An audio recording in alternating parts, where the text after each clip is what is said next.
Topic-Politico-Administration of Gupta time period.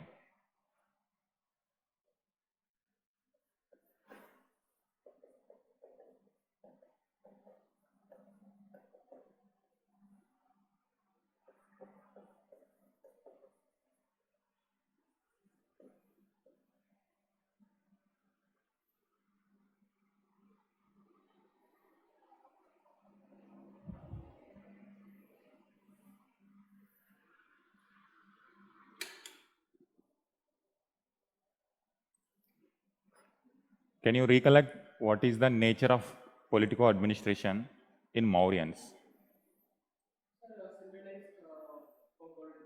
Centralized, very good. So first I will write very broadly like a brainstorm. Now we will see what dimensions are there are continuing in the Gupta time period. Centralized, okay. What are the other features? Or you can do one thing. Before Gupta, what are the different types of administrative styles that existed during post-Mauryan time period or during Mauryan time period or Mahajanapada time period?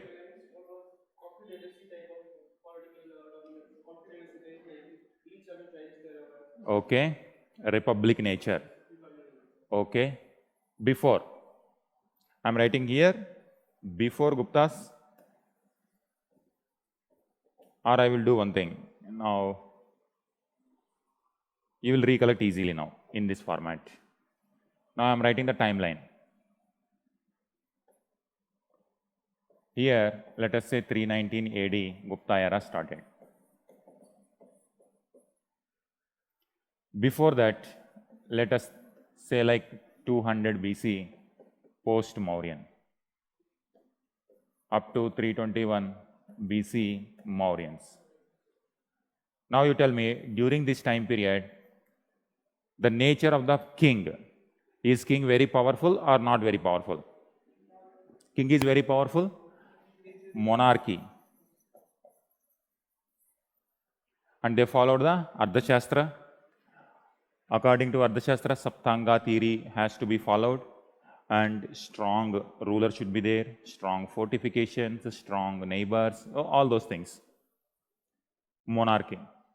Now when it comes to 600 BC, in this time period, what are the different types of kingdoms emerged? Kingdoms there. Mahajanapadas, monarchy and republics.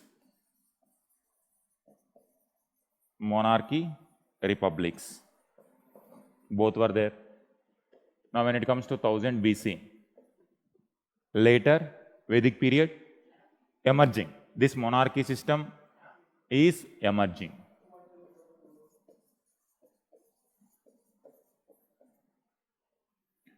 Republic nature, it was, in fact, these republics are the continuation of early Vedic period. In early Vedic time period, tribal people were egalitarian, small population, and everyone have the say in the administration. But as the size of the territory, size of the kingdom is emerging, everywhere these republic nature was not possible at that point of time, and people adopted monarchy type of system, and that became norm for the rest of the period. And during Gupta time period also, monarchy. And when it comes to law of succession, if one ruler dies, and who is going to be the next ruler?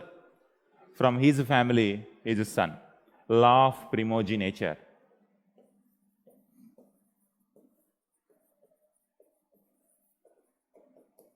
That means the eldest son becomes the next king.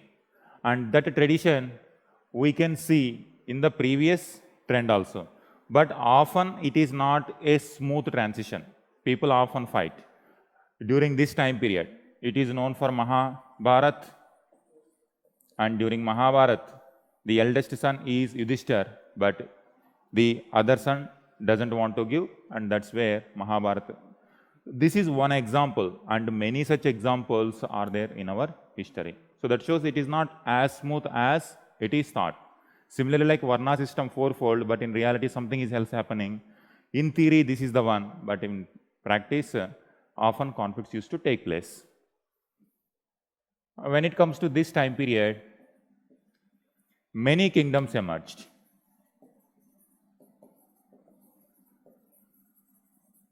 Many kingdoms, and they were following different type of traditions.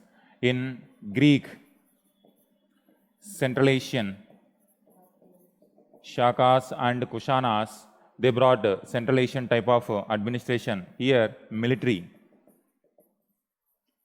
governorship, because now they enter into the new areas, hostile areas. In order to control the population, they have to depend on the force. Even today also, if American forces go to Afghanistan or some other place, if they take the territory under control, obviously military is the only solution. During British time period, they came to India. With a strong army only, they could maintain stability. And same is the case here also. Now, Shatavahanas, it is combination of both. And wherever military require is there, their strong military presence was also there. And wherever directly ruler was, civilian administration was there, civilian administration continued. And when it comes to Sangam, when it comes to Kharavela, the rulers, monarchy type, it is continuing. Enough?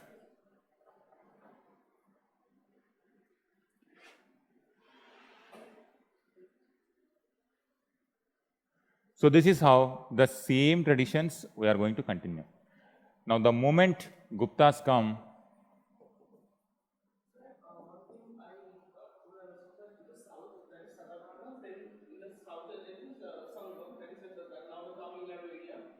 Sangam is a collection of many kingdoms, or Sangam is another kingdom as a whole?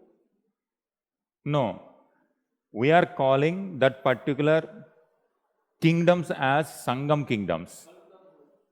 Culmination of 2 to 3 kingdoms, Chola, Cheras, There were many kingdoms. 3 important kingdoms were Chola, Chera, Pandya. And there could be small rulers, small kingdoms also. culmination of them, Culmination. We know about these kingdoms from the Sangam texts. That is why we are calling them as Sangam kingdoms. It's like Vedic kingdoms. Here Vedic is the source for our study. And with this source, we are able to identify what type of socio-political structure is there. So Vedic society, why we are calling Vedic society? Why not some other name? Because we don't know, there is no other source to study. We are depending on that. That is why. So please note down this and we will continue. It's a continuation of the story only during Gupta time period.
Is done.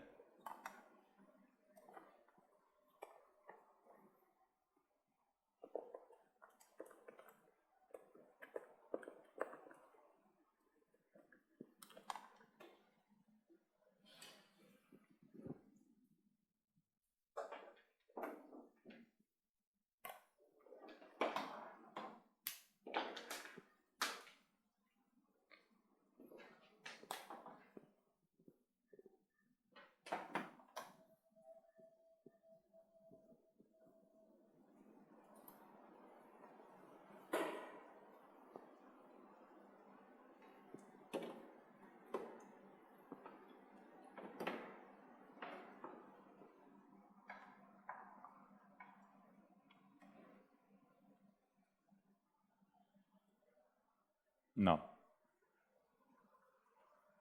In order to increase the prestige of the throne, prestige of the emperor, they used to take some titles. When it comes to Mauryan time period, we know one title of Ashoka. What is the title of Ashoka? He has taken Devanampiya, Priyadarshi. Like this, now when it comes to Kushanas, they have taken some other titles. Devaputra. Now by Gupta time period reached, and they themselves considered. Now you see this. Beloved of the gods, sons of the gods, and by this time they themselves became the gods. Paramadaivata. So like that, Parameshwara, Maharaja Diraja. So there are different titles they used to take, both to make the throne as the kingship is the divine given. They used to take the titles also accordingly. And Brahmanical text also gave the sanctity to such titles. As a result, they themselves equated with gods. And this tradition continues. Even today also it continues. Even though we are in democracy, still people whoever beloved leader is there, they consider him as God, or if female leader, goddess. So that tradition entrenched in our Indian society. It's not only part of Indian society, in different, every part of Indian society, other word also same. Now you will keep writing.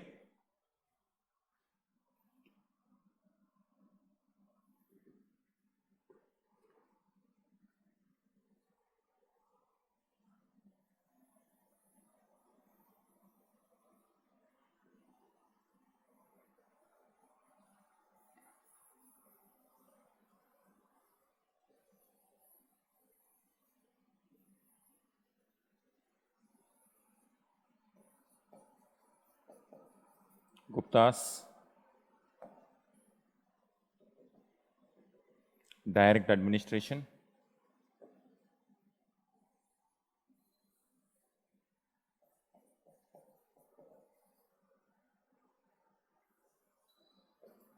Vakatakas,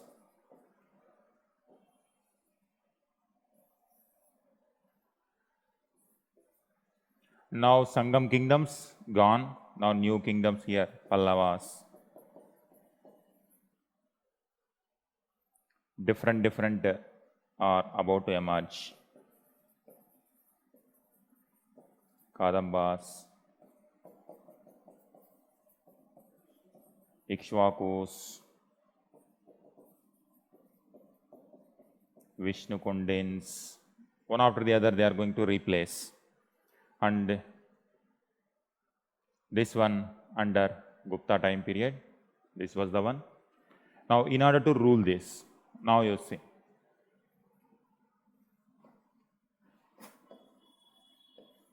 Different types of people are there.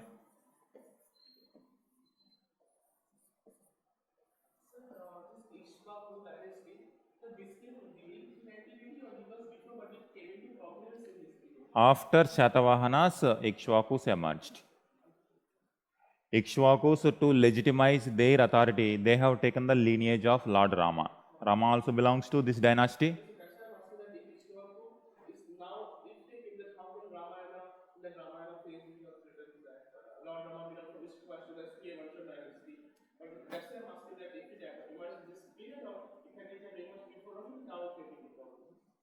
Already these people have taken the lineage of Rama. Already that story, the kind of in the mind of the people, common people, Ramayana might be there in the common. And in order to gain their legitimacy, they have taken the lineage from them. It is after Shatavahanas. And after some time, Vishnu Kundins. Now you see again Vishnu. Now you are going to see the Brahmanical ideas, the Ramayana epics impact in the south also. And in fact, here in Chhattisgarh area, you are going to see a kingdom called Kosala also. So this is how you can see the impact of epics and Puranas in different areas. Earlier, all these people were like, we are all emerging from the Neolithic stage only. Now you see the Aryan elements, or you can simply say not only this Aryan, non-Aryan, whenever new element comes, that new element enters into different societies as well. And that new element at this point of time is the Aryan element. Now, Aryan, non-Aryan, tribal. And when it comes to religions, Brahmanism, Buddhism, Jainism, other sects. In Brahmanism also, Vishnu, Shiva, Shakti, all these are emerging. We are in the formative stage. By Gupta time period, almost all these things have taken the final shape. Now, when it comes to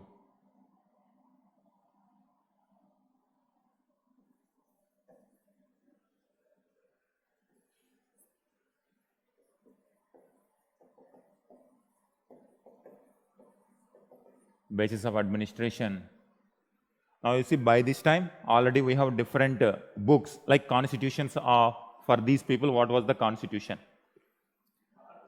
Ardhashastra, continuation.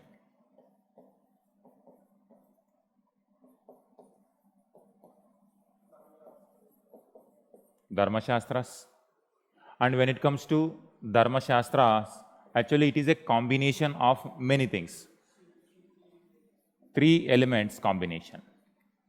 One is Sutra, like Dharma Sutra, and Smriti, like Manusmriti, Narada Smriti. Example, Dharma Sutra. And you need to see the continuation. It is not developed at this point of time. Already it is there in this land. Often it is going to come. Rulers are going to take some elements from Ardhashastra, some elements from Dharma Sutras, some elements from Manusmriti, some elements from their commentaries. So that is why the ruler every ruler have their own way of ruling or administering the country, administering this.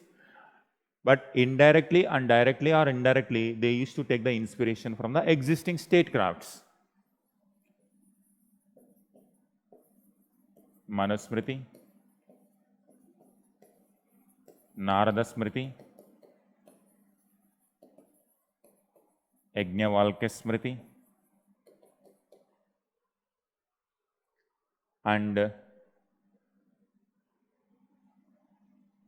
here commentaries. Commentaries are different traditions away from Sutra and Smriti, but they used to take the inspiration from them. For example, Kamandaka,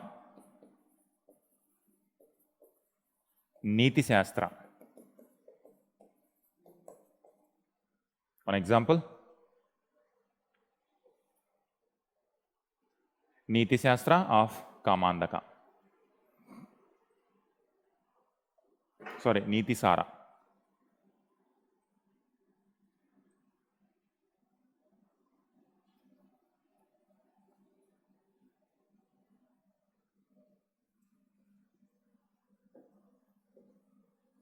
Niti Sara.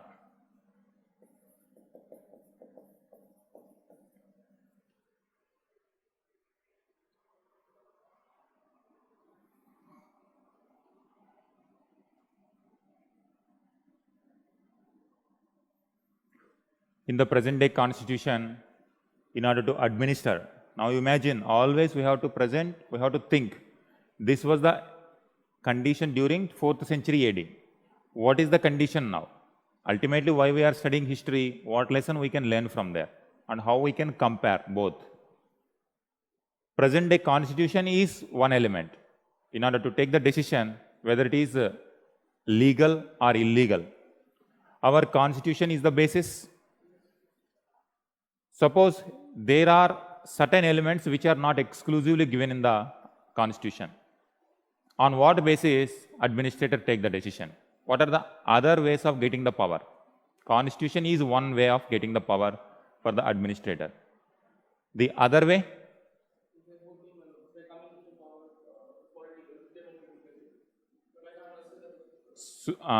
one source of power is constitution. What are the other source of power in the present day circumstance? Supreme Court judgment. Supreme Court judgments, they are also becoming part of the source of power. Whenever a decision is taken by the cabinet, they can quote either constitution or the Supreme Court. And sometimes the Council of Ministers take the decision based on the convention also.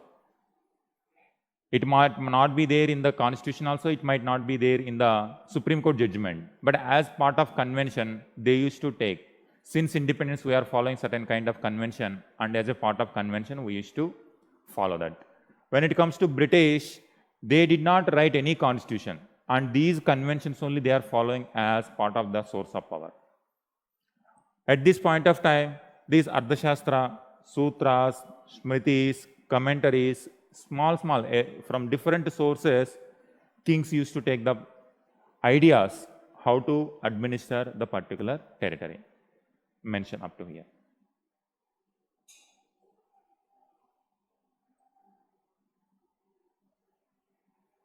And based on this, we have to, now when you are going to write the answer, now this is how subheadings you are going to write.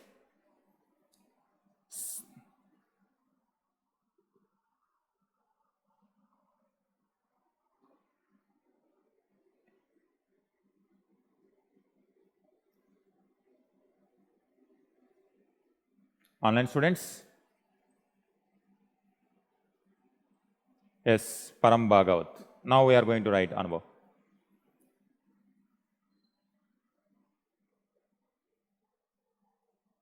Have you written up to here?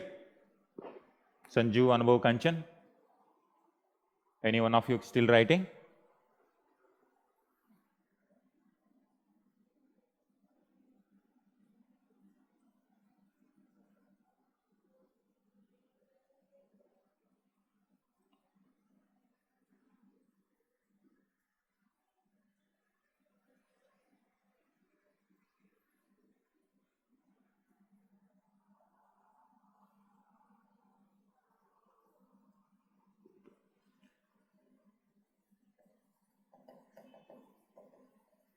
In 3 divisions, we study political administration. One is central administration,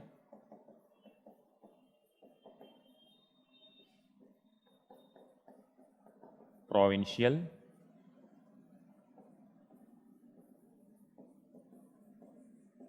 it's almost a common feature even today also. Federal, we are living in a federal system. Central government, state government, local government.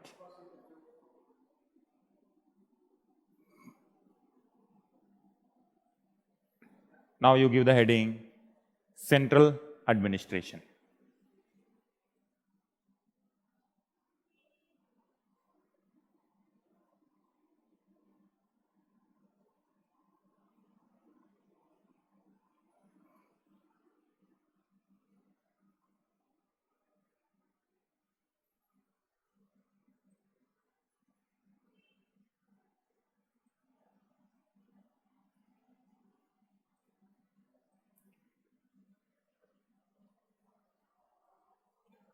Now in central administration, all these things we are going to write. Head of the territory is the king.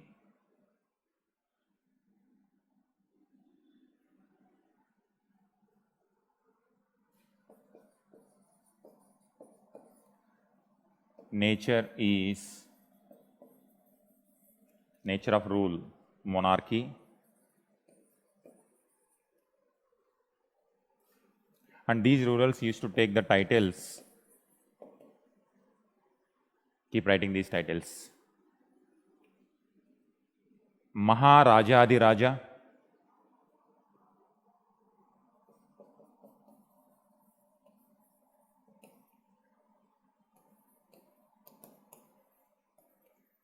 Maharaja-adi-Raja. Parameshwara. Parameshwara,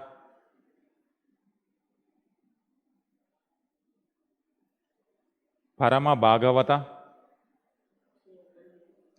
Parama,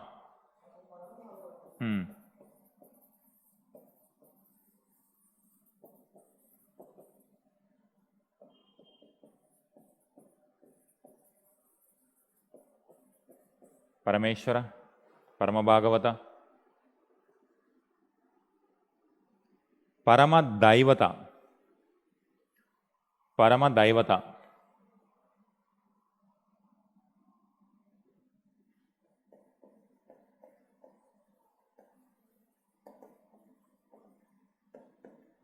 Parama Daivata, Chakravarti,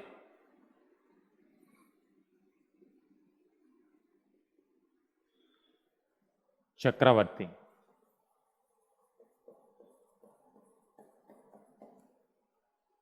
Now the idea of India is emerging now. If you observe this, the universal monarch concept. Whoever comes to power, they imagine that the land from Himalayas to deep ocean, this is considered as the land.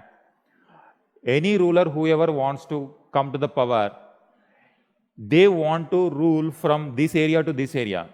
But practically, for every ruler, it is not possible. But in the form of titles, they used to take those titles. Now you observe, when it comes to Ashoka, he has taken the only title Raja. In fact, he is the universal monarch. In our Indian subcontinent level, he almost ruled entire Indian subcontinent.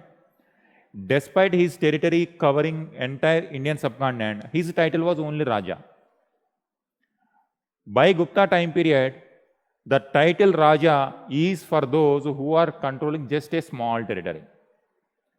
On top of whoever controlling these small Rajas, they become Maharaja. Many Rajas were there. On top of it, Maharaja. And there were so many Maharajas. That's why the final ruler is taking the title Maharajadiraja. You can see by this time period, the title Raja is limited to a small particular area. These rulers were controlled by another ruler, Maharaja, and the central authority is ruled by single ruler monarchy, Maharajadiraja. Whoever wants to come to power, and their aim was to become Chakravarti, at least in titles, it is appeared that they want to become the Chakravarti. Whether they are really ruling that much big territory or not, it depends on the strength of the ruler. But it is their aspiration. This is how, by this time period, Puranas are also emerging. And when it comes to Ashoka edicts and also the edicts of Kharavela, they mentioned that like Jambudvipa. The name Jambudvipa, they applied for this particular land. Now, in Puranas, they started mentioning Bharatavarsha, Bharata. Different names, they used to call in different points of time, different names. For example, Samudragupta told, he conquered Aryavarta, 18 kingdoms of Aryavarta, or Arya Desha. So he is referring to Gangetic Valley, wherever the Aryan elements are very stronger. And he mentioned Atavika Rajas. That means a different type of traditions are there in different parts. Aryavarta or Arya Desha, Atavika Raja, Dakshinapada. So different areas, different names are there. But the power of the ruler, once they come to the power, they want to rule everyone. At least in title, it is visible that they want to become Chakravartin or universal monarch. This tradition is observed in Puranas also, commentaries also, and everywhere this tradition is now entering. Gradually, India means this land from Himalayas to deep sea. That idea is taking shape. Initially, if we see in early Vedic time period, there was a tribe called Bharata tribe. And from there, the name Bharata is gradually entering. Initially, this belongs to this area. Now, this extends to this. Now, this extends to this area, all culturally when we unified, the name Bharat also is emerging. And particularly this is important, presently the debate is also going on, name India versus Bharat. But in the evolutionary stage, we are evolving over a period of time. And at different points of time, we got different names. And our geographical imagination is also at different points of time is different. At some point of time, Bharata means this. And today, Bharat means this. It takes time to enter into the common minds. At this point of time, rulers themselves used to aspire to become Chakravarti, universal monarch. These are the titles they used to take. And if you observe Parameshwara and Parameshwara, he is the Supreme Lord. So, equating with gods.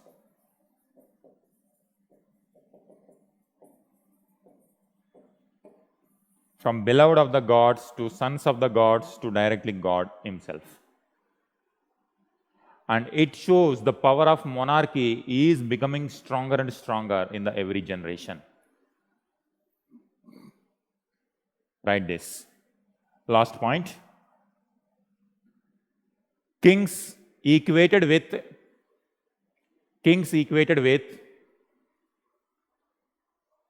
Indra, Varuna, Kubera, and Yama.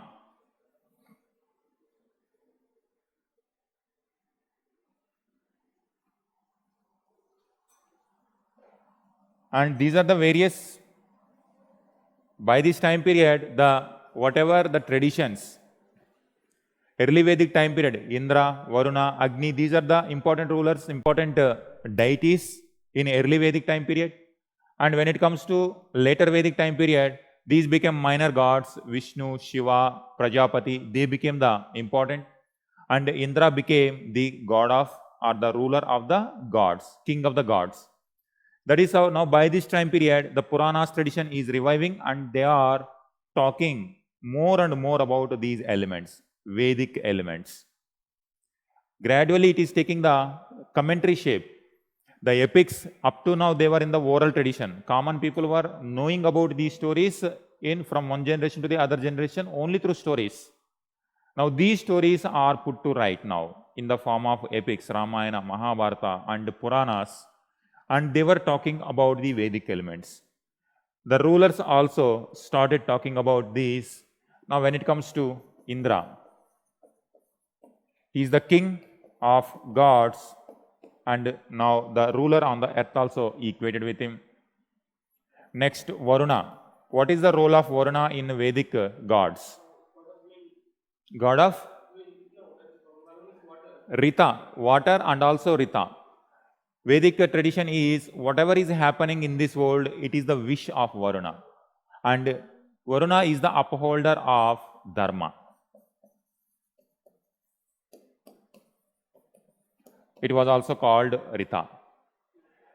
Now king consider himself as Varuna. That means king is the upholder of Dharma. Now you see, king of Devas, Indra, now the king on earth also became like that. And Varuna is upholder of Dharma. On the earth, the king became the upholder of Dharma. Then Yama. Yama is known for the god of justice, who give the punishments and rewards. King became the god of justice. So this is how different Indra, Varuna, Yama and Kubera. Kubera is known for wealth and king considered himself as Kubera. One way is he is a wealthy person, and also another way is if people worship Kubera, people get the wealth. Similarly, if people respect the king, people will get the wealth. In this way, now ideologically, they are equating with these stories, and with this, they are trying to establish the power and authority in the common minds of the people, and also fear in the common minds. Common people will never dare to oppose the gods. Now, by equating king with gods, Now indirectly, you are not going to oppose the king. Whatever king says, people are going to follow. And that is how they are going to ensure the stability, peace in law and order in the empire. This is how the evolution of monarchy is changing. And this is the ancient time period. Now, gradually, the people, whether they are responsible, whether they are powerful, efficient or not, but people used to take, kings used to take, behave like this, and some kings misbehaved or they ruled very ruthlessly. By the modern time period, it is not only this trend in India, in other parts of the world also same thing. And the rulers, only by tradition, they are just inheriting the throne. But their duties they forgot and they were only enjoying in the material wealth. And they completely neglected the affairs of the state, and as a result, continuous corruption. Whenever famines, droughts, cyclones are taking place, people were suffering, but kings were not taking the responsibility and they were enjoying in the wealthy life. This is why when it comes to the modern India, people revolted against these systems like French Revolution, then Russian Revolution. Same thing. In their societies also, people used to do the same. Now, duties of the king. Now, these are the titles. Next, give the heading, duties of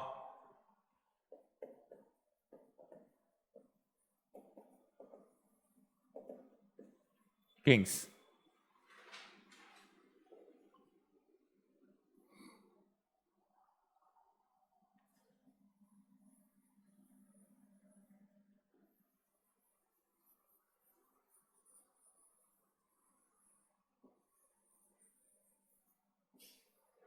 You remember why people were worshipping in early Vedic time period?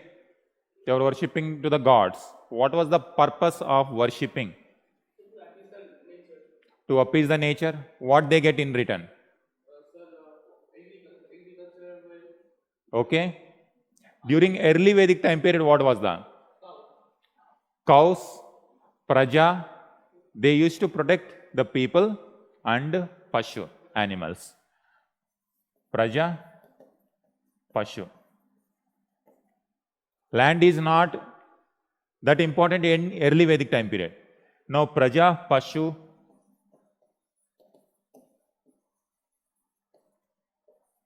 so jana, praja means jana, now it became Janapada. They were worshipping, gods were worshipping, people were worshipping for, or king worshipping is for promotion of praja, pashu and Janapada territory. Now, duties of the king also, now the tradition continues to protect. Now, to protecting Janapada means to protecting from the invasions. No one should steal the property, no one should steal the land, animals, and people should not kill each other. Protect from invasion. Duties of the king. One by one you write 1, 2, 3 like that. 1. Protect from invasions. Early Vedic, later Vedic, Mauryan, that tradition only. But we are giving different names. Protect from invasions. Next, support to all sections of people. Support to all sections of people like Brahmanas, Shramanas.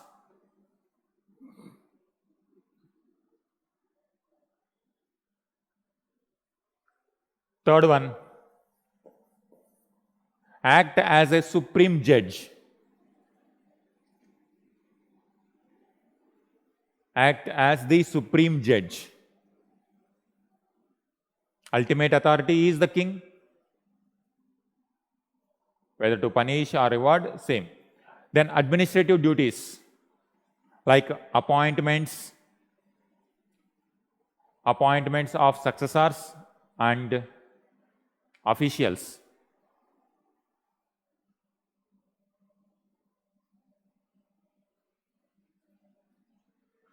So this is how king has to be powerful. Now king ensured his authority through various means. One is these things,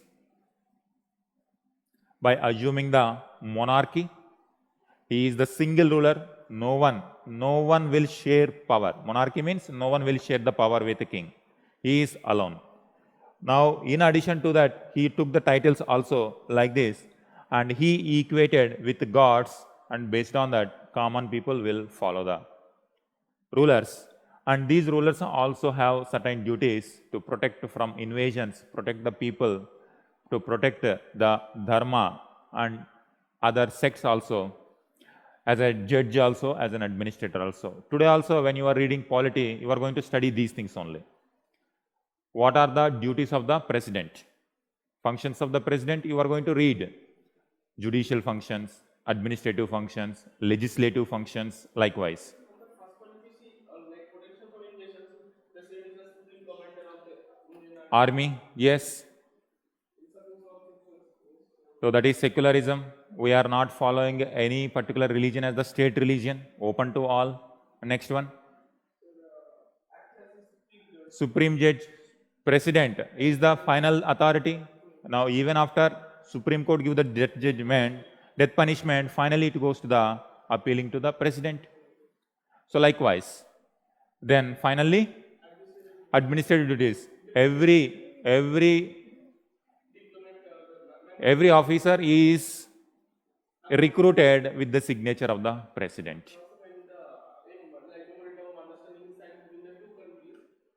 President's signature is there. So this is how. Now today, if we equate a king, if there is any power in India, that is the president. But we did not give all the powers in the hands of, absolute powers in the hands of the president. Why? We got a different type of tradition. If all the powers, legislative powers, now in the modern time periods, legislative power, executive power, judicial power. This we call separation of powers. But earlier, all these were in the hands of this. Executive powers, administrative powers, judicial power. He is the judge. And when it comes to legislature, he is following the tradition from Dharmashastras and also Ardhashastra. But whenever it is required, they follow their own. They create their own legislation, their rules also. That is how every authority is in the hands of the king. But most of the kings in our history abused this power. That is why in modern times, people fought against this abusing of the power. And people like Montesquieu said, this power should not be there in the hands of single person. It should be divided, separation of powers. So this is the concept, separation of power. And later, king itself, he should not be from the same family, hereditary. It has to be from common public. And that is where one person from the public became the head of the state, that we call republic. But in those times, rulers, all these powers in the hands of the same. And if you are responsible ruler, your kingdom will flourish. If you are not responsible, kingdom suffers. Next, Council of Ministers. Council of Ministers. Now you can just try to equate with the present day. Council of Ministers.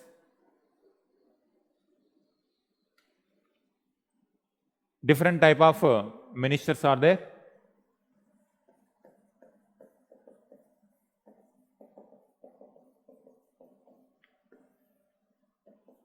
Kumar Amatyas.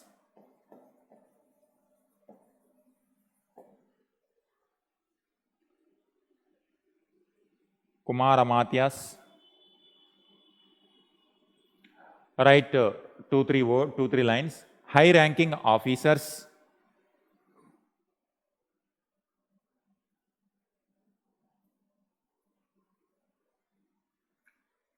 High-ranking officers. They were attached to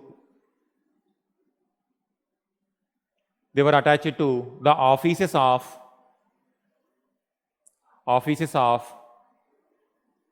the king,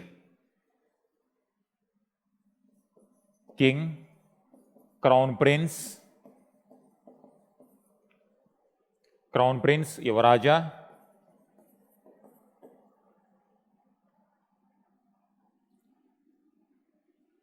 other departments like revenue department,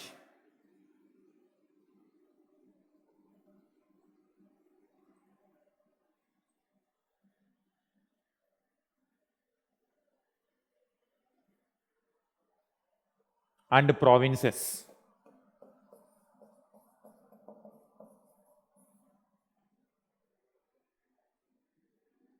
So in provinces also, in important departments like revenue department, directly under crown prince, directly under king, these Kumaramatyas used to serve. Next Khan. This is first one, Kumaramatyas.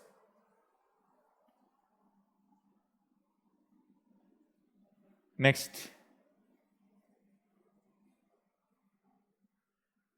Appointment.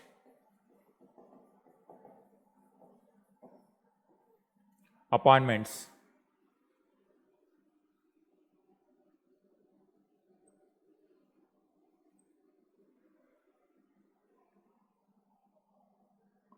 New people also recruited.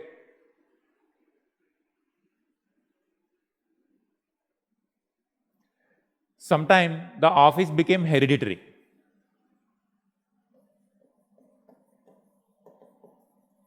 If your father is minister, then son also become minister.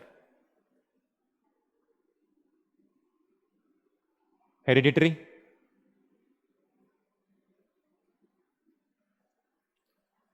Next one. Multiple portfolios.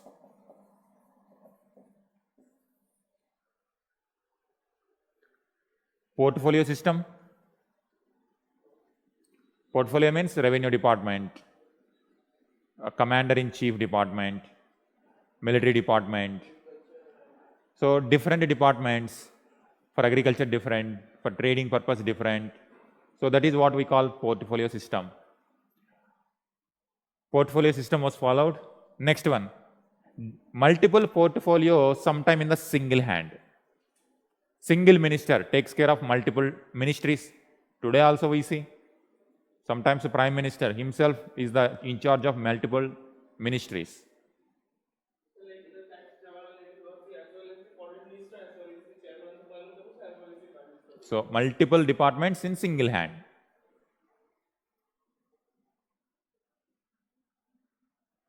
Sir, these are all administrative purposes, sir. And sir, the royal priest, he also like helped in administration of like giving advices. Sir, was he also a part of Kumaramathi or was he a different entity? No, those people can be appointed anywhere. Kumaramatyas also and other department ministries, different departments will come now, different ministries. And they can be served there also everywhere.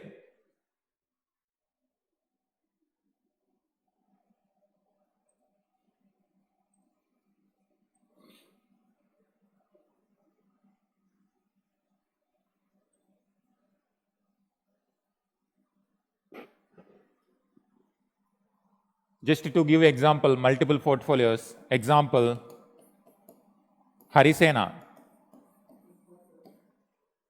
Harisena, poet of Samudragupta. He is the author of Allahabad inscription. And one is son of another minister, and also he controlled multiple portfolios. Example you give, son of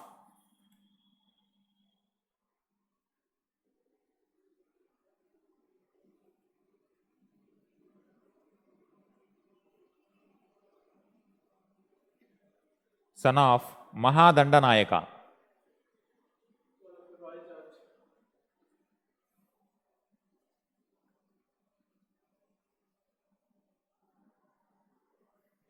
Mahadandanayaka, judicial minister.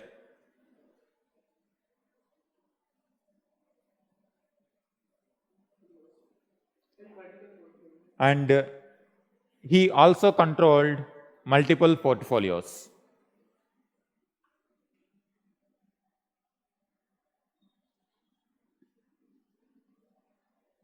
So this shows he inherited also and also multiple portfolios.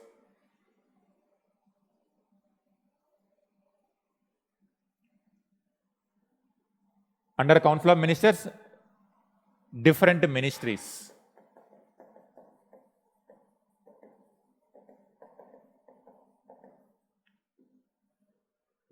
Why we are studying this ancient India this much detail means Britishers were saying that we don't know how to rule ourselves.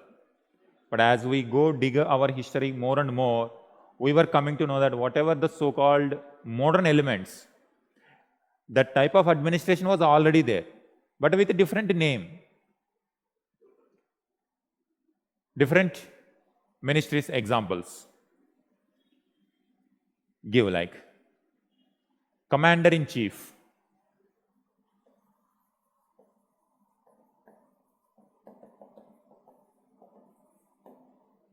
Commander-in-Chief.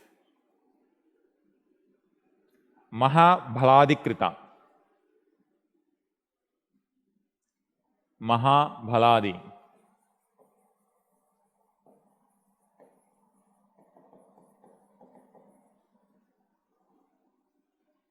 Mahabhaladikrita.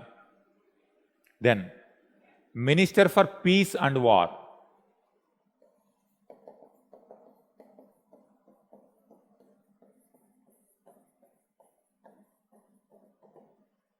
Minister for Peace and War. Mahasandhi Vigraha. Mahasandhi Vigrahika.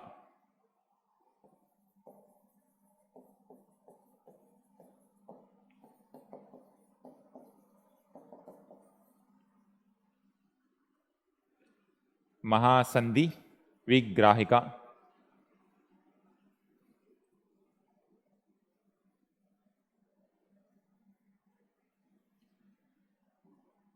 Then Military Storehouse. Minister of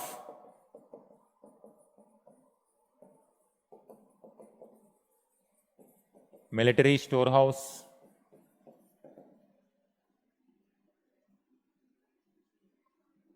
Rana Bhanda.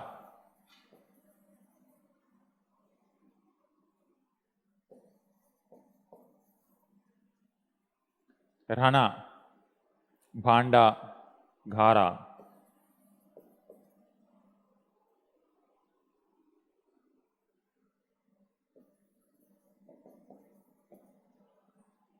Adi Karana.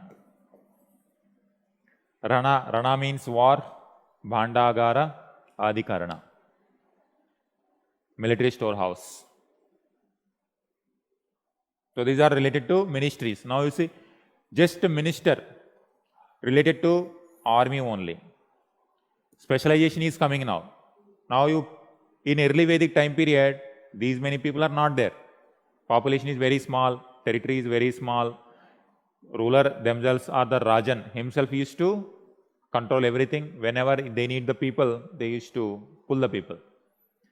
Now territory is increasing, threats are increasing, requirements are also increasing. That's why Commander-in-Chief Mahabhaladikrita. Now when it comes to the Supreme Commander, on top of all these, King is the ultimate authority. For all these people, the ultimate authority is the king. Whenever wars and battles used to take place, king used to lead the charge. Okay? Now you mention this. The head of the army during the wars and battles is the king himself. In peacetime, they used to lead these departments, but when it comes to war, ruler himself becomes the complete authority.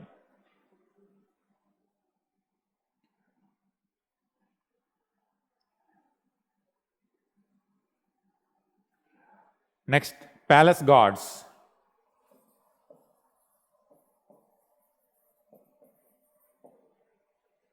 Palace guards.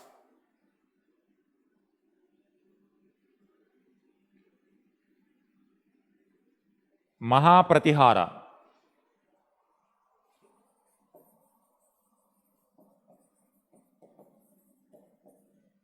Mahapratihara, in bracket, he is the chief of palace guards.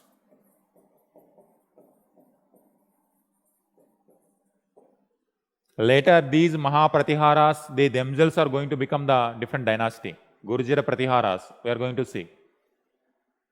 Initially, these Pratiharas, they were the palace protectors.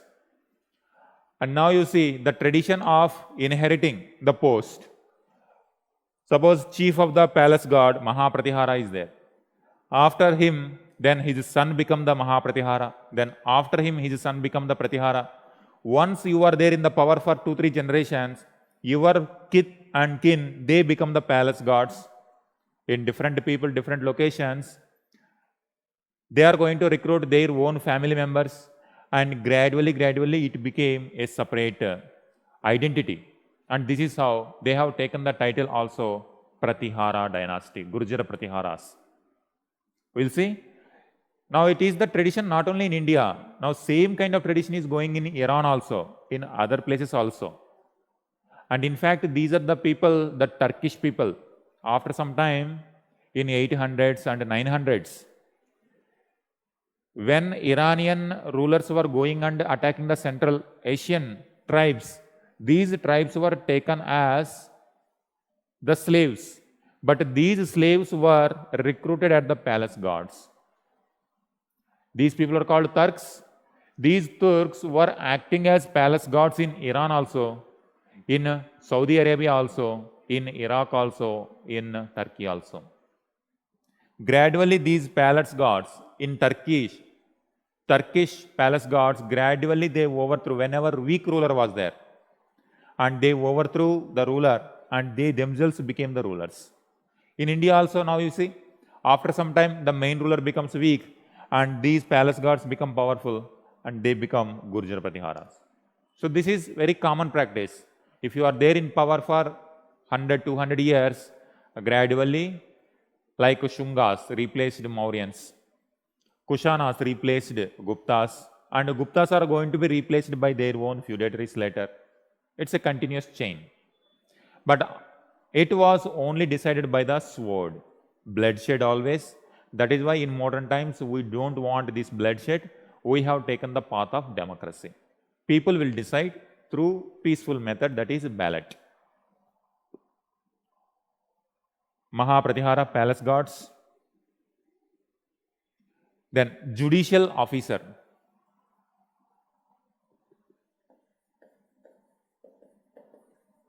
Judicial officer or minister. Mahadanda Nayaka. Mahadanda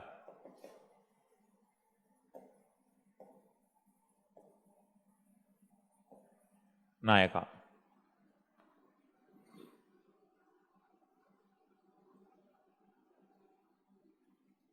So at the top level we have king, crown prince.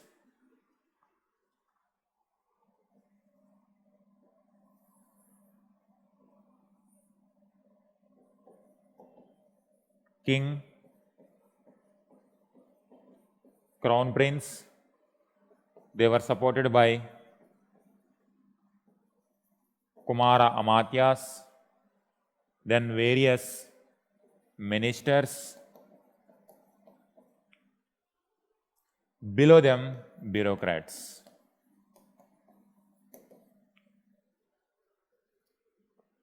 After this you give, this we call Council of Ministers. Next you give bureaucracy.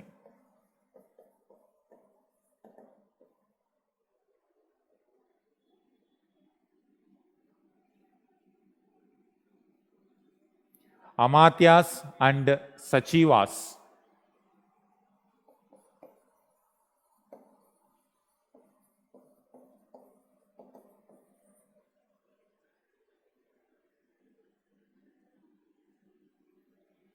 For the executive officers,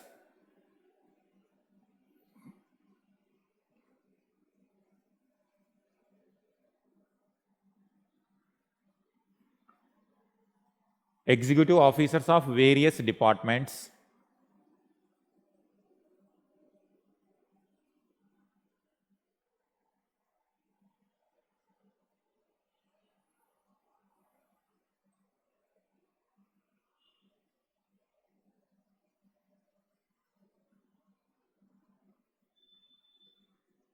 Then other bureaucrats like Ayuktas, Ayuktakas.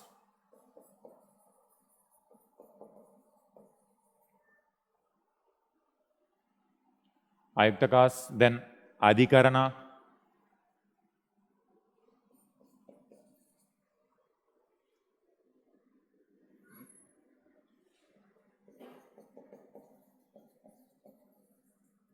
Amatyas, Sachivas, Ayuktakas, Adhikaranas.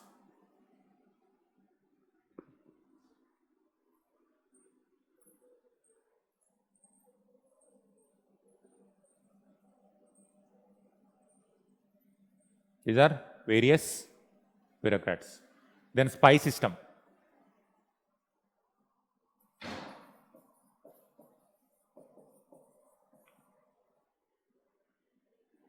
Spy system.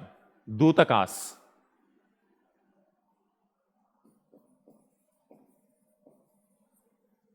Detailed one, now you see. Detailed.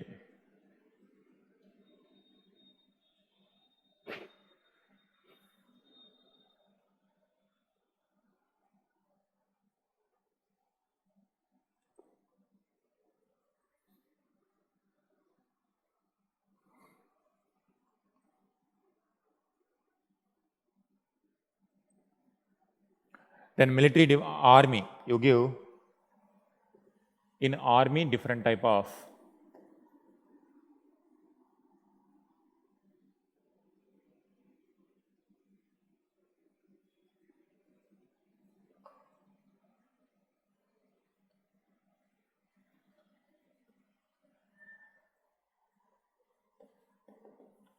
army wings.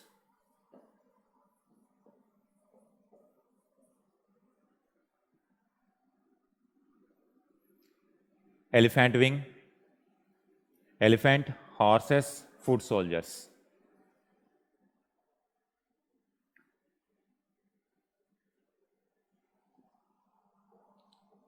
Elephant, horse, foot soldiers.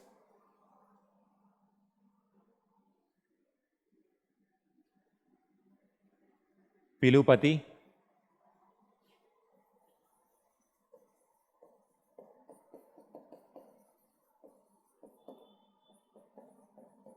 horses. Ashwapati,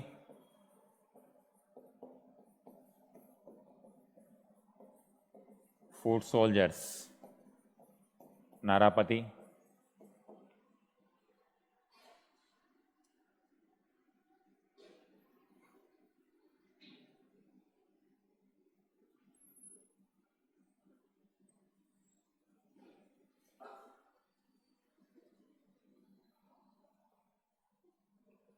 weapons.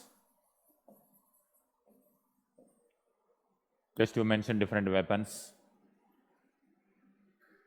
Battle axe,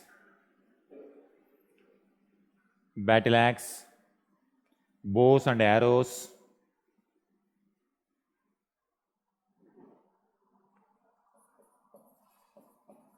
bows, arrows, swords, spears, javelins,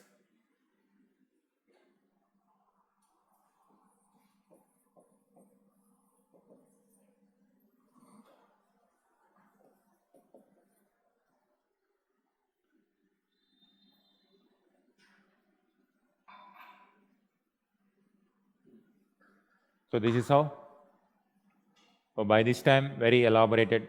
And you see, Mauryans, they were also maintaining all these with a different name.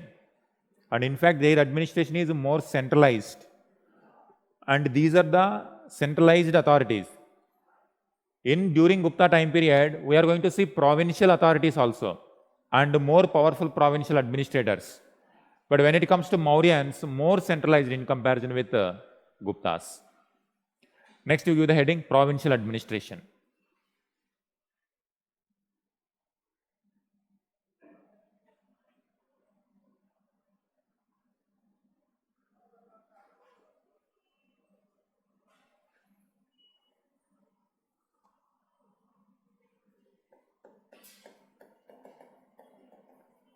Provincial Administration.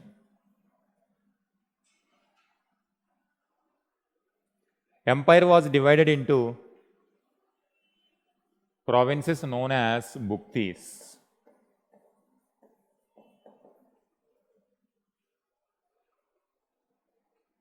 Bhuktis or deshas.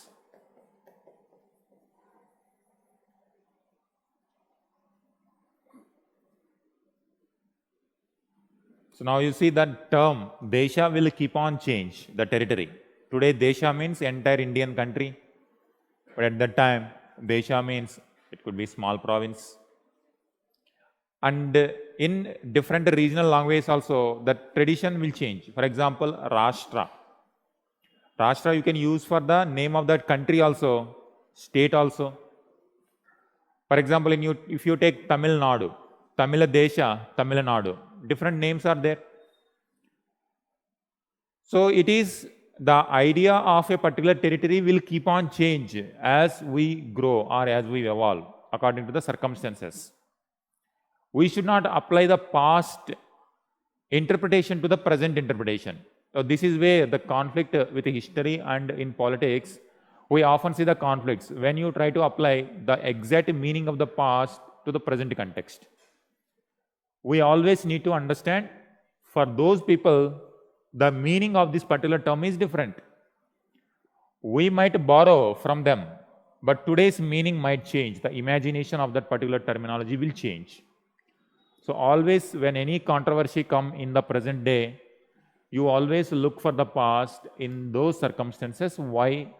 What is the exact meaning of that particular terminology? For example, Hind or Sindh is the territory of one of the provinces in Sindh region, but today Hind or Hindustan is the entire territory. As time evolves, the name, the meaning of a particular terminology also will keep changing. Divisions we call desha or bhuktis. Next, head of bhukti.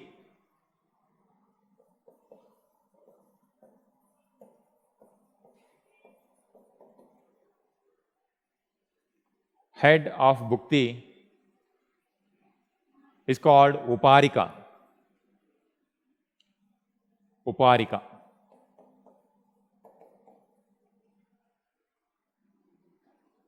Uparika.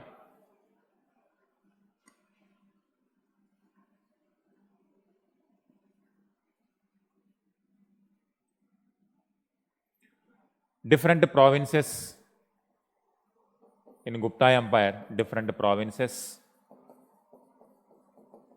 We know few provincial names.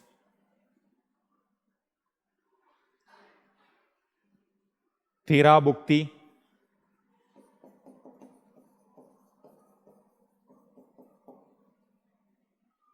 Tirabhukti, Pundravardhana Bhukti,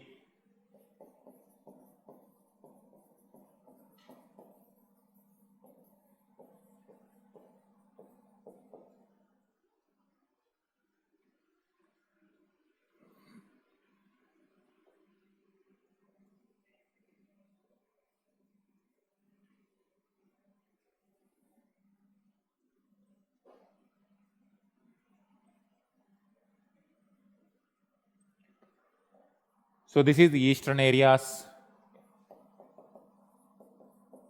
eastern parts, and when it comes to western, Saurashtra,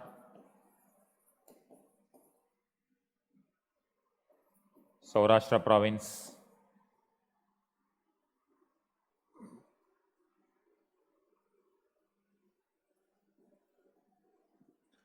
And here the administration will continue from the central government. Like judicial system will be there, they also maintain military. It's like a present day central government portfolio system. Similarly, at a provincial level also, we have different states, chief minister under him, bureaucrats. Similarly, provinces also were following similar type.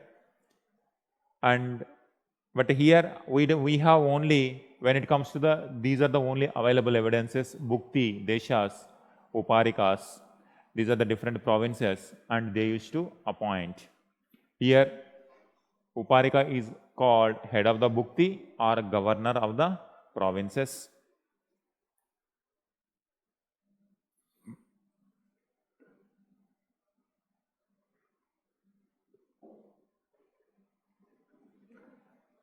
Next, district administration.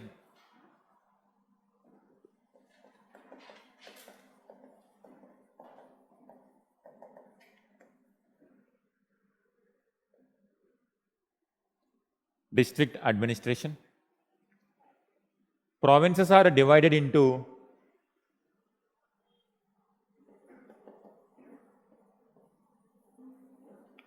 different districts called Vishayas.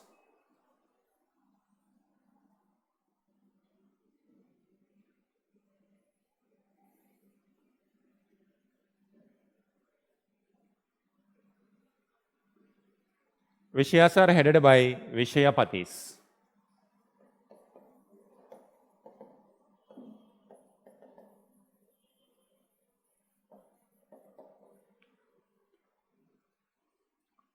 Vishayapatis.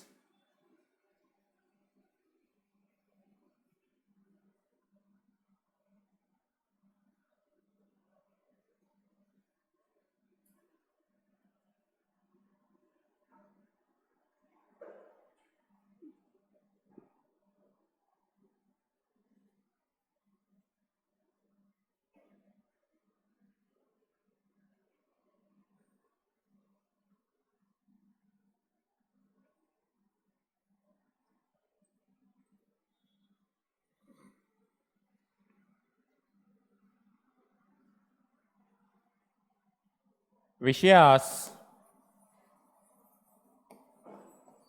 were administered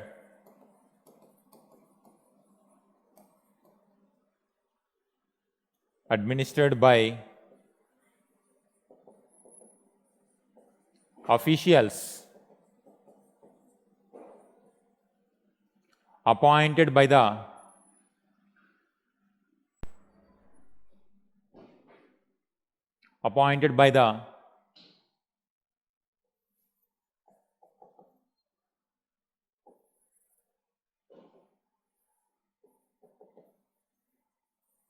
Vishaya, Bhukti, Rajya, kingdom, empire. Now these Vishayas, they also appoint some people, and some local elements also will be there. Vishayas were administered by officials appointed by. Here the head is called Vishayapati, here we called Uparika, here the emperor, Parama Bhagavata, Parama Bhattaraka, all those titles you can mention, Maharaja, Adiraja. Appointed by Uparikas as well as the emperor.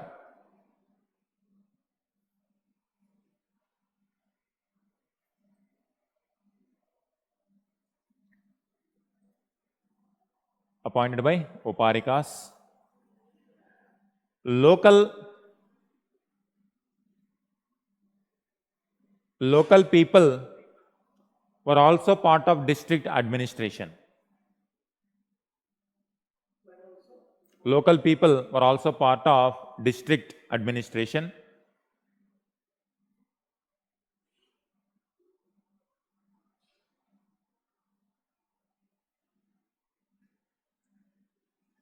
Like Nagara Shreshti. These are the local elements.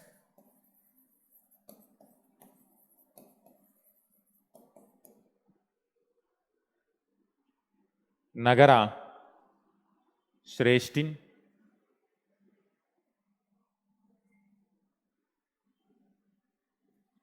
Chief merchant.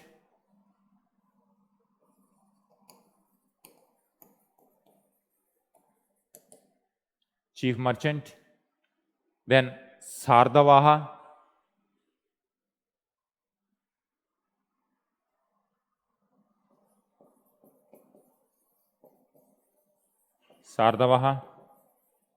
chief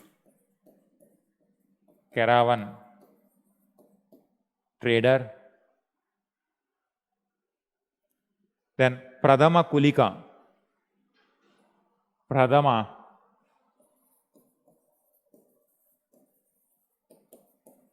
Kulika. Pradama Kulika. Chief artisan. Chief artisan.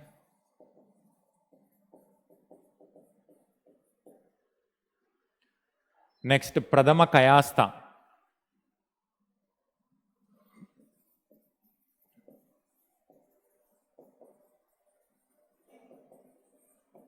Pradama Kayastha. Chief scribe.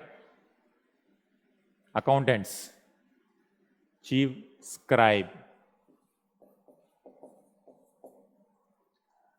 And we have to understand in the context that today in Gupta time period, these are the people, different officers. After few generations, after 200, 300 years, these officers are going to become different jatis.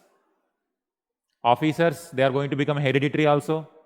And these hereditaries become that one type of caste, one type of jati likewise. In ancient India, different officers emerged. When it comes to medieval India, a different type of officers will emerge. By 1800s, like for example, we are going to see different officers like Deshmukhs. For example, here today, many people have the surname Deshmukhs. Revenues, they were officers in the administration. When so many generations were involving in that particular profession, they become separate caste.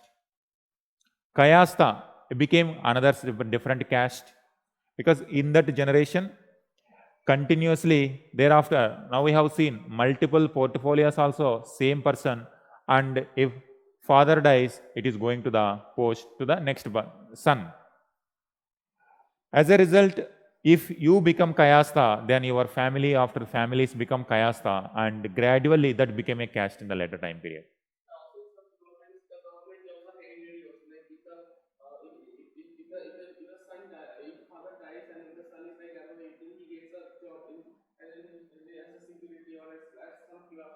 Today also some provision is there.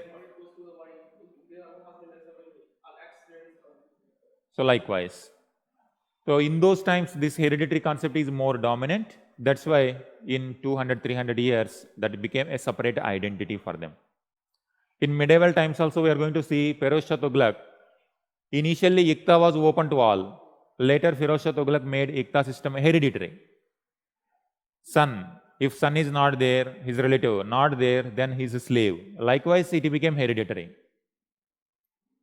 This is how, when it comes to the same family, how different jatis and castes emerged. It is like a potter. Then his next generation also potter, carpenter, these government officials. And after some time, these kayasthas became so dominant. In fact, Brahmanas are going to be replaced by these kayasthas when it comes to the accountants, record keepers. This is where in Kashmir by 1100s, Rajatarangini, Kalhana belongs to Brahman. And he used to show hatred towards kayasthas. So that is one of the critical element of Rajatarangini. The Rajatarangini good elements is recorded chronological wise, that is the modern approach. In 1100s, it's almost 1000 years ago, the modern approach followed.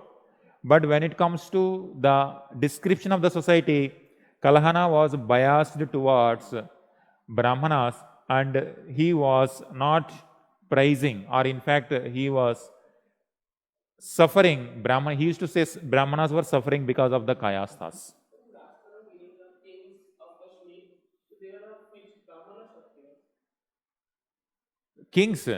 Kingship will change, keep on change.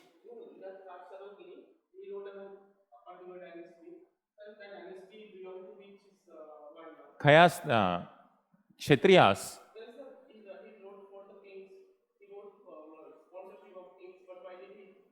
No, when he was writing, he did not get the in favor of. His family was out of the favor of the kings. Up to certain time, his family was enjoying the favor of the kings. But now they were replaced by Kayasthas. Now Kshatriyas replaced Brahmanas with Kayasthas. And these Kayasthas were also doing the same work, whatever Brahmanas were doing. Now Brahmanas became unemployed. Oh, particularly Kalhana's family became unemployed because of the domination of Kayastha family. So that is how in different parts, in Bengal also you will find, in Kashmir also, in Gangetic Valley also, this kind of development you will see. And why? After generation of the generation, when this post became hereditary, that itself became a separate jati. So this is how the different institutions are emerging in our Indian society.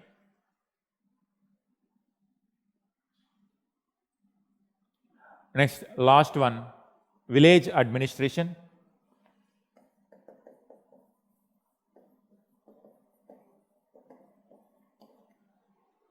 Village administration. Write this. Administrative units below district level.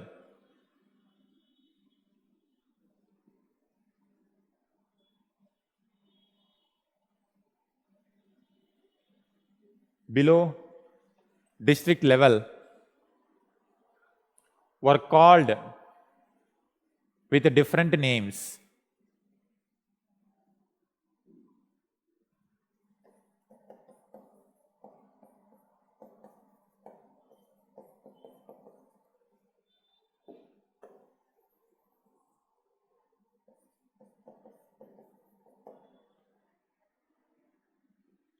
Vidhi, Patta,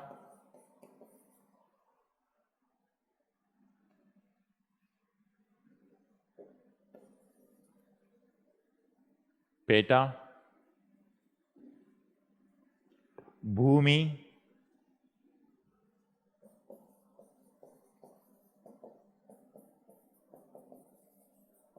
Bhadaka,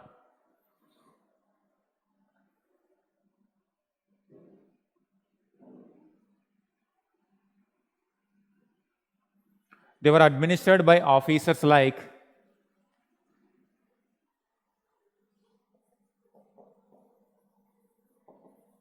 officers.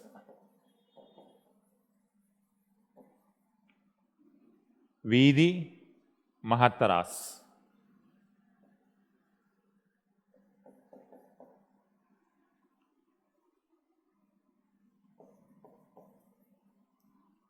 Vidhi, Mahattaras,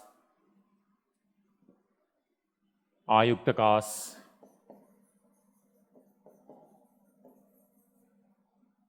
different names.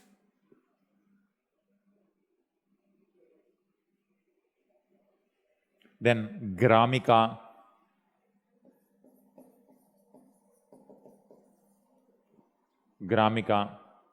Gramadhyaksha,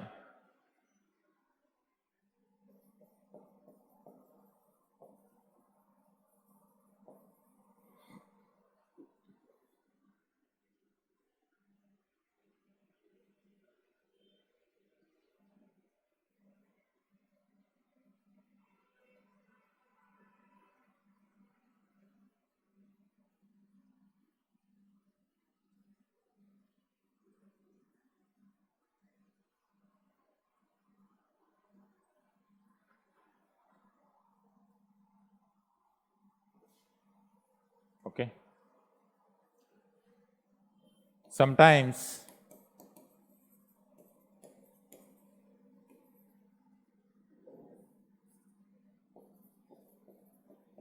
a board of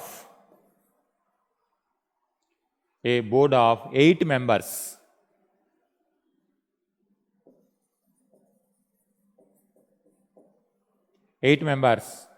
Ashtakula Adhikarana.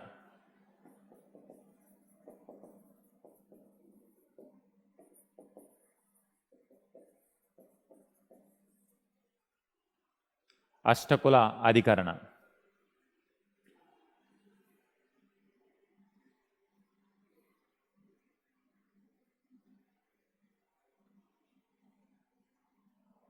Sometimes a board of 8 members Ashtakula Adhikarana, and a board of 5 members called Pancha Mandali.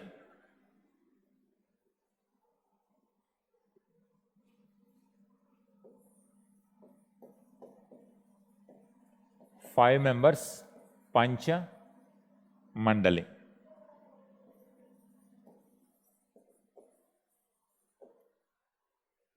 Used to administer the villages.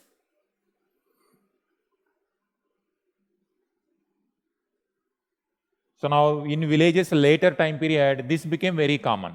5-member body, Panchayat.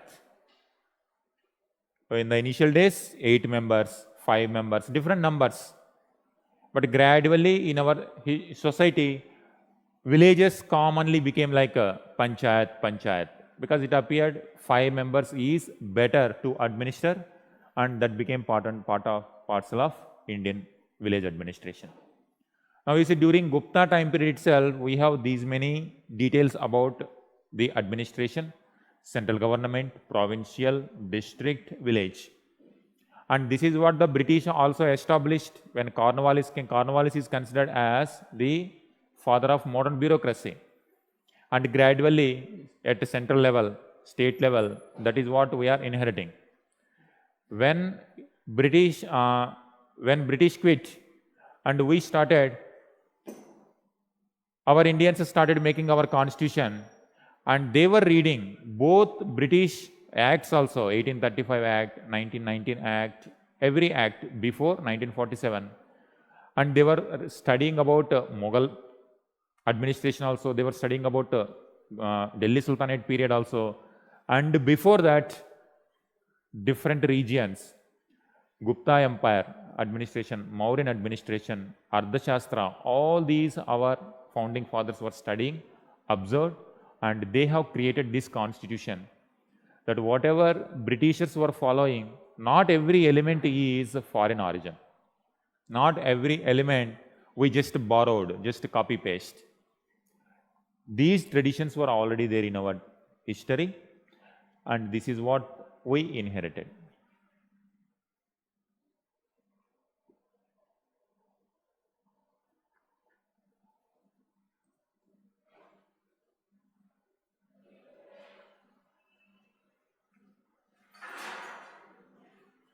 Is it clear? Sanju, Anubhav, Kanchan? Are you getting the administration of Guptas? And whoever going to follow the Gupta administration, they are going to follow this same structure. So you remember that when Mauryan time period comes, Mauryans have Ardhashastra as the reference. And with Ardhashastra, whatever Ardhashastra mentioned, some of them they followed, some of the new features, kings, they created new inventions. And post-Mauryan time period, Shatavahanas, they followed Mauryan tradition, but new elements in the form of Greeks, Central Asian, kingship elements entered into Indian society. Kushana's administration, some of the elements of Kushana administration Guptas followed, but more emerged from the Indian traditions like Ardhashastra, Nitisara, Dharma Sutras, Manusmriti, and those were the foundation. These are the various officers, and these officers we come to know through various inscriptions and seals. In different parts, we got different seals and different inscriptions, and those inscriptions were mentioning all these. Inscriptions, for example, Allahabad inscription. Harisena, he himself mentions about his details also. He is the son of another officer, and he is upholding different ministries, multiple portfolios. By mentioning all those, by historians collected all these inscriptions and just gave the different details about administration. Now, revenue administration. Today we will deal with revenue administration, and we will be done with administration.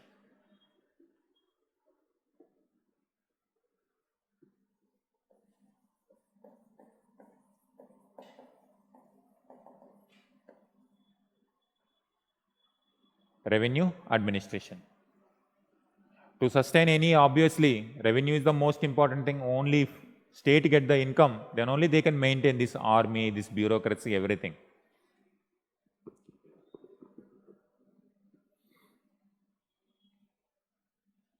Agriculture is the main source of revenue for the Gupta Empire.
Okay.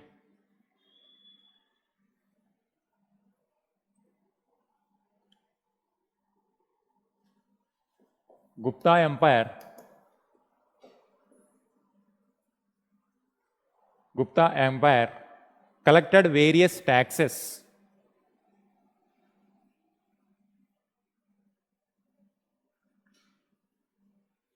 Various taxes from the people.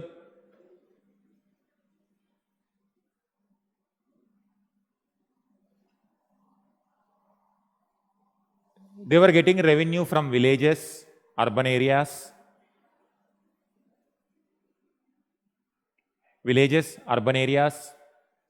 and resources like mines.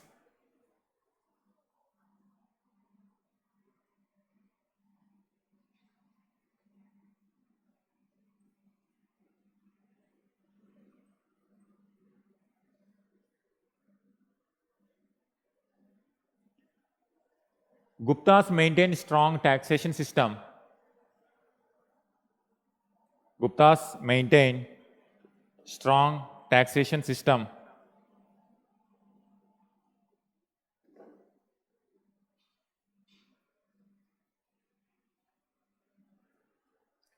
To maintain efficient administration.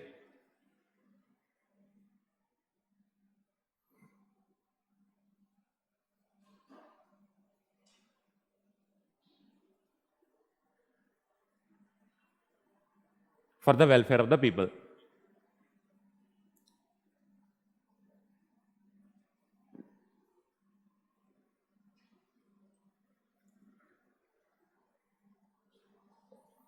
Revenue Department.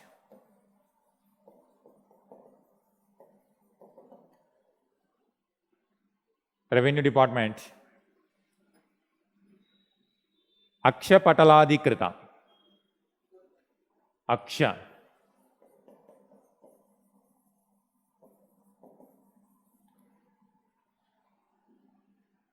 Aksha Pataladhikrita.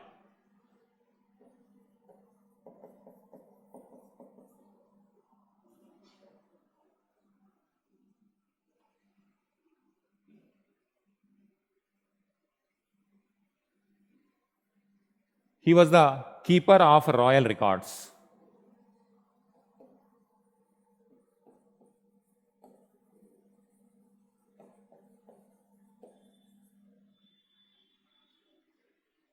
Keeper of royal records. Aksha Pataladhikrita.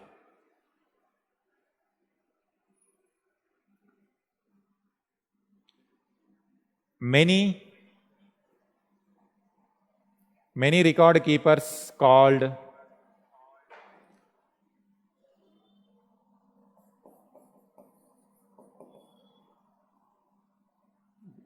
PUSTA.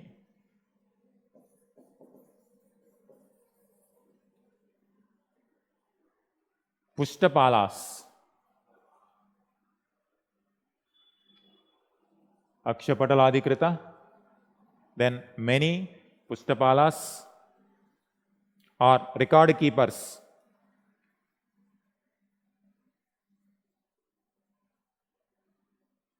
were maintained in the Gupta Empire.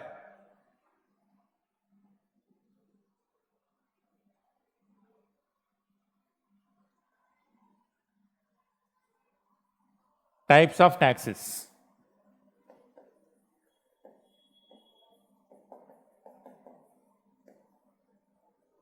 Types of taxes. Bhaga. First one, Bhaga. Can you remember during early Vedic time period what type of tax was there?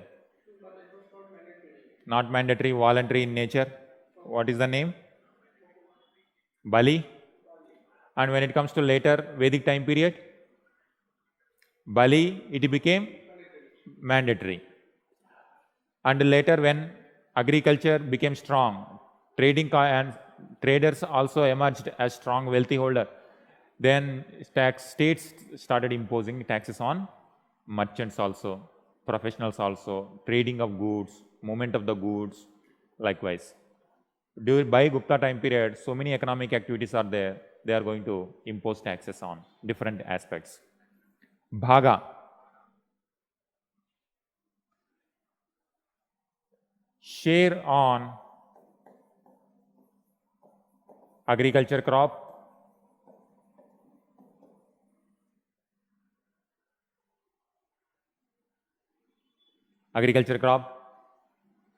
it varied from time to time, like 1/6 is common, but references to 1/8 also, 1/12 also,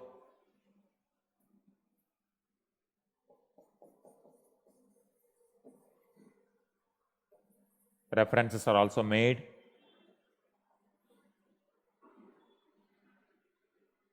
Sir, this 1/8 and 1/12 is when they impose, they are like during drought or those severe periods when they were. Yes, 1/8 and 1/12 means only whenever there are difficulties for the crop, and they used to take less.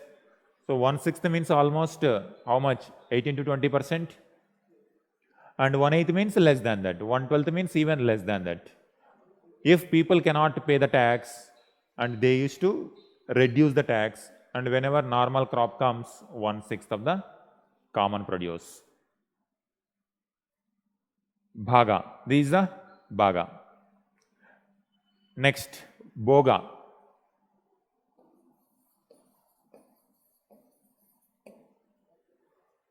BHOGA. Bhoga.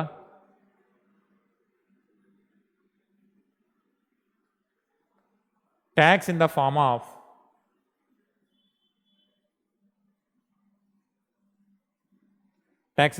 supplying fruits, flowers, firewood,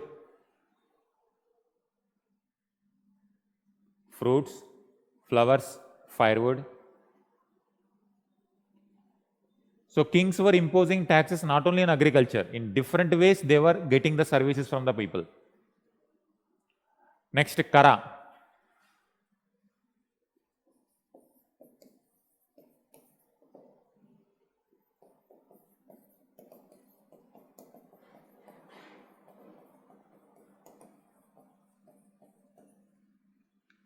Kara.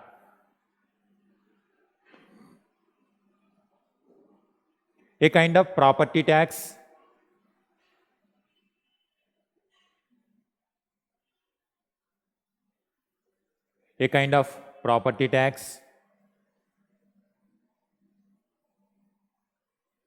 emergency tax,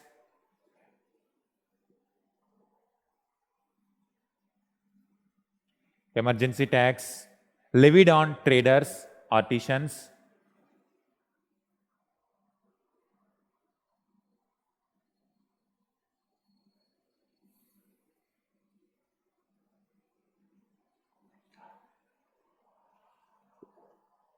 This is a generic term.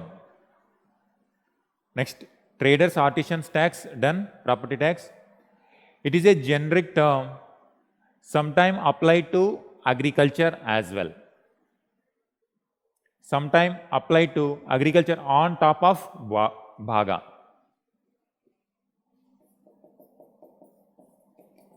Extra tax on agriculture. Already agriculture is levied, bhaga. But sometimes when king requires, emergency, wars, invasions takes place, they used to collect more tax. Kara was also imposed on peasants also. Kara imposed on traders, merchants also, artisans also, sometimes agriculture on top of bhaga.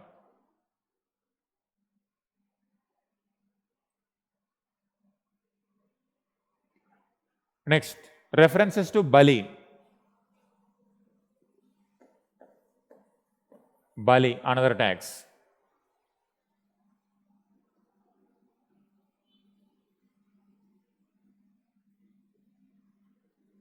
Sometimes this is used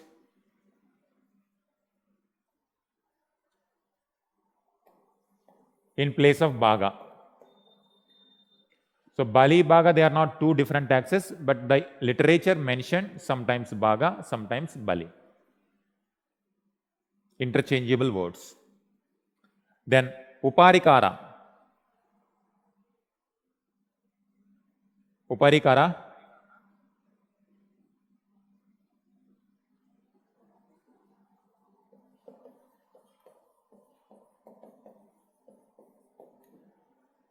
Uparikara. Tax imposed on farmers.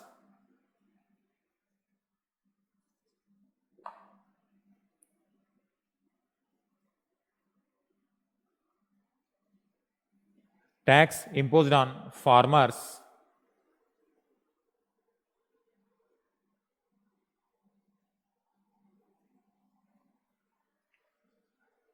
like temporary tenants. Some people may not have the land. Temporary tenants on them also tax, uparikara. Next, udranga.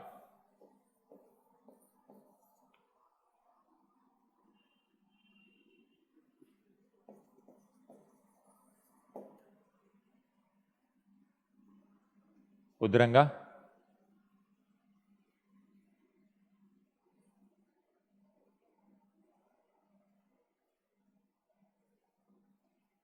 There are two interpretations for this. One is police tax for maintaining law and order.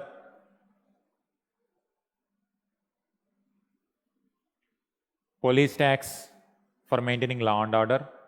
Second interpretation is tax on irrigation.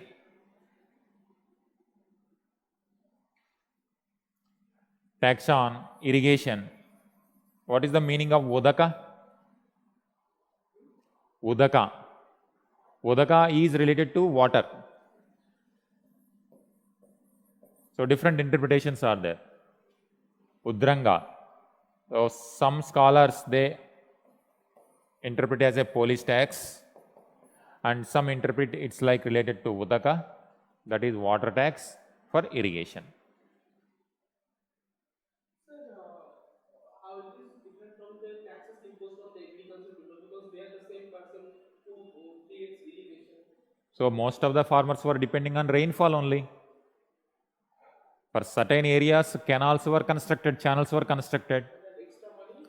And if you provide irrigation, then for that channel, you are going to collect the tax. And for many people don't have even that basic irrigation channels. They were depending on the monsoon only. That is bhaga. Next, hiranya.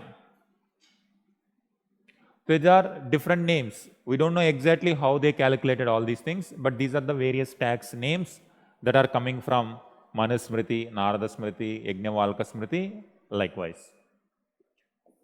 Next one, Hiranya. Or it could be different regions were having the different type of tax. Same person, suppose Gangetic Valley, these people might pay bhaga. Central Indian people may pay different type of tax. But overall, in Gupta administration, we have these types of taxes. Hiranya, another kind of tax.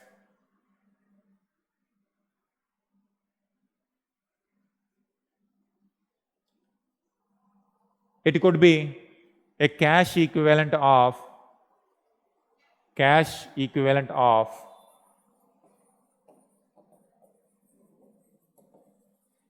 agriculture tax,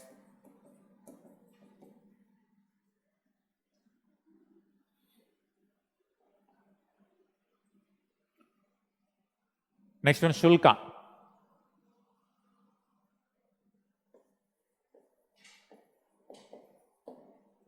Shulka. Tax on tolls, movement of the goods. Tax on tolls or movement of the goods.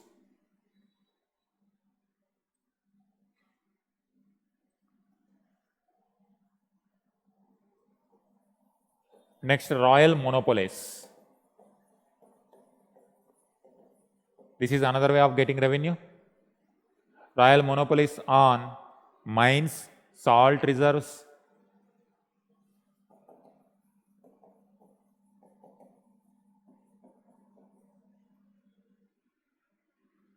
they were the monopoly and they used to get forest wealth.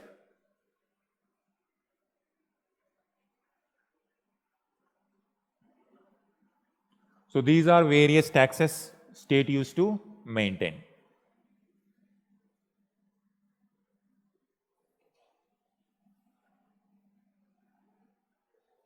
So today we will stop here. These type of taxes, now in every area, Mauryans were maintaining complete centralized, but Gupta people, they were not able to maintain completely centralized the way Mauryans maintained. As a result, what happened? Many different powers or power centers emerged. During this time period, now more and more people entered into the mainstream. Brahmanas, royal officers, they were the royal officers who were maintaining administration in different parts. But Gupta period is direct control is this much. Here Vakatakas were there and other dynasties were there. Here also different dynasties are about to start emerge.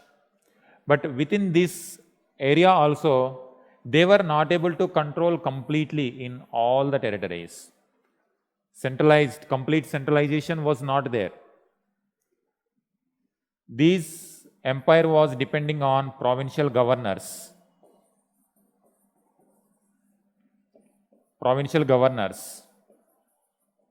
Sometimes what happened, as long as the economy is strong, then you can maintain these people with cash as salaries. If trading activities are limited, when you are not getting sufficient taxes, then what happens? In order to control different territories, you will give the land donations. As a result, what happened? In certain forest areas, whenever a ruler done the sacrifice, Ashwamedha sacrifice, Rajasuya sacrifice or anything, as a gift to Brahmanas, land donations started emerging. For the first time during Shatavahana time period, we are going to see these kind of land donations, land grants, and these land grants, they became common practice. For Brahmanas as gifts, land grants were given. For officers as part of salary, land grants emerged. As a result of this, these officers gradually controlled lands.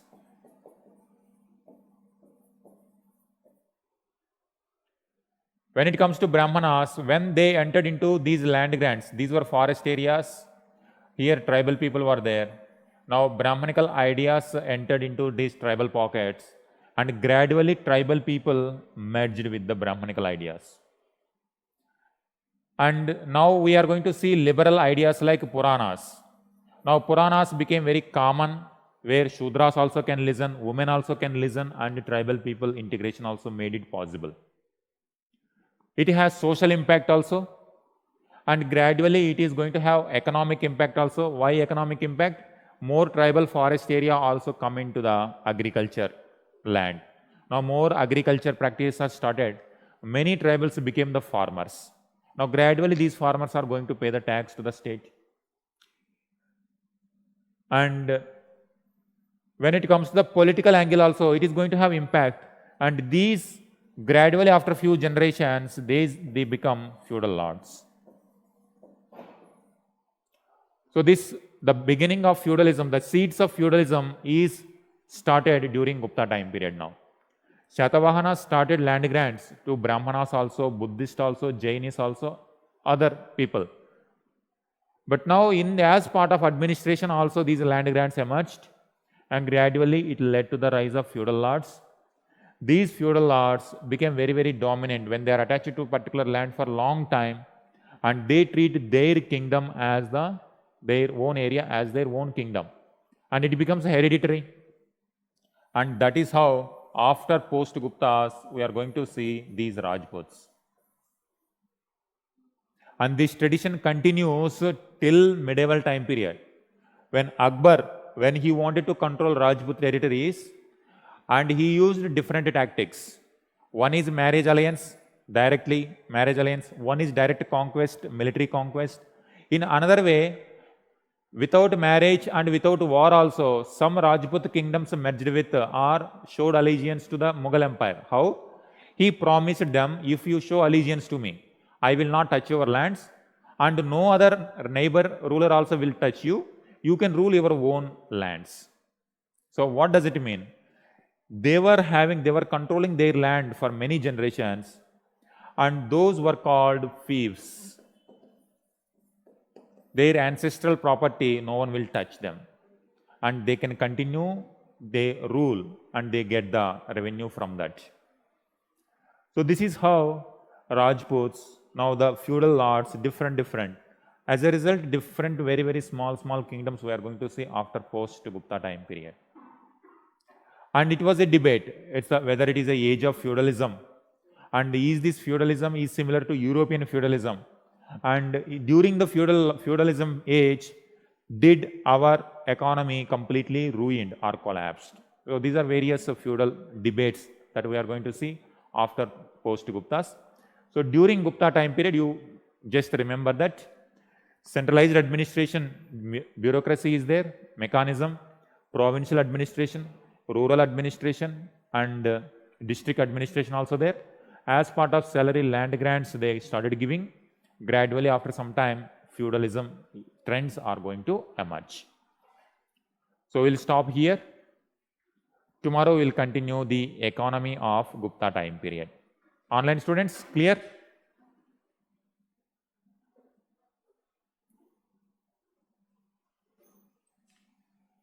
All right, Sanju. Okay, Sanju, Anubhav, thank you.